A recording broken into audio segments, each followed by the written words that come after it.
Hello. In sa vain trong tek mi puite chap char ko chibai ka bu vek chewa vo in kan try to te zara le ko mi puite zara hey kam hu thei chewa kalom em ni chuan a she thiang lo de tan sap trong in sei ve shu chi mang it is my pleasure meeting you all, and I am so happy that I would be able to perform here in front of you, and hope you enjoy today. Với in wonder in mang don ya chap char ko chi bai vek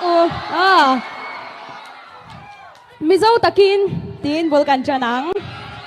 mi lau lam pui vek don ya.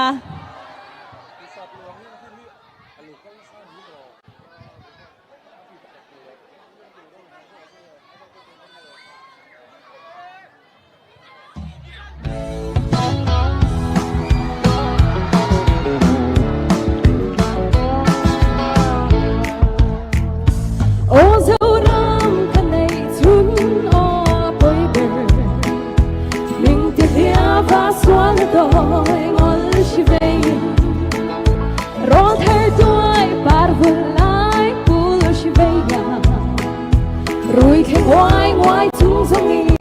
khuấy là má râm hung hà là hờ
Loi na ru in sang